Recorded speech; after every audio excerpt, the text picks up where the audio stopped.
간밤에 새로 들어온 소식과 사람들의 관심을 끈 뉴스를 전해드리는 뉴스 열어보기 시간입니다. 정부가 우수 방역 국가와 방문 목적 제한 없이 상호 입국 금지를 해제하고 격리 조치를 완화하는 트래블 버블을 추진합니다.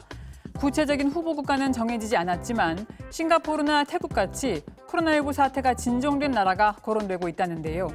트래블 버블은 이미 몇몇 외국에서 시행 중입니다. 홍콩과 싱가포르는 양국 간 직항편을 일주일에 한 번씩 운항하면서 코로나19 유전자 증폭 검사를 받은 탑승객에겐 격리를 면제하고 있습니다.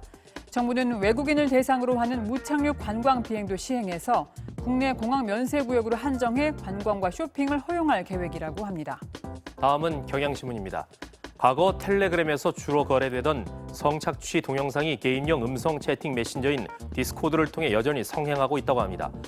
어제 오후 약 2,800여 명이 참여하는 디스코드의 한 서버는 불법 촬영물을 판매한다는 게시물이 올라왔다는데요.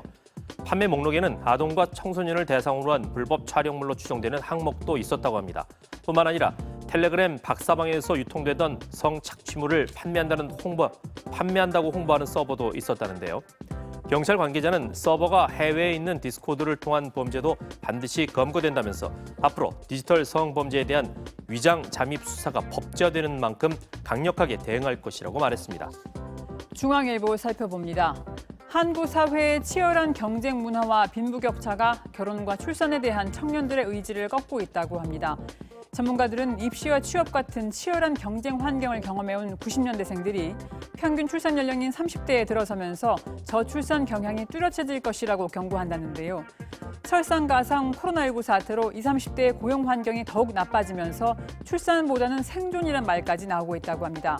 한 30대 직장인은 돌아보면 늘 경쟁하고 잘해야 한다는 강박관념 때문에 행복했다고 느꼈던 순간이 거의 없다면서 치열한 삶을 자식에게 대물림하느니 차라리 나 자신이나 행복하겠다고 말했다고 합니다.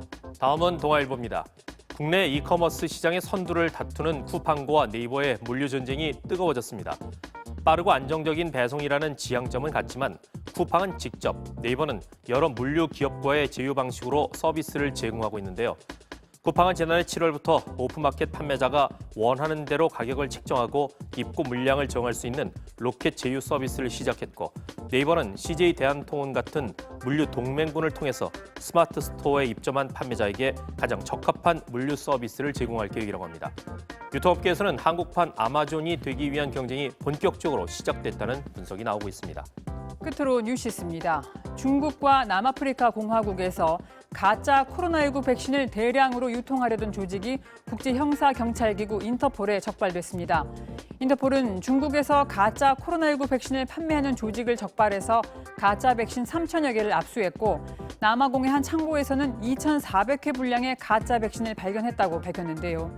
인터폴은 현재까지 승인된 코로나19 백신 중에서 온라인으로 판매되고 있는 것은 없다면서 불법으로 가짜 백신을 구매하는 사람들은 스스로를 위험에 몰아넣는 것은 물론이고 범죄 조직에 돈을 지불하는 것이라고 경고했습니다. 지금까지 뉴스 열어보기였습니다.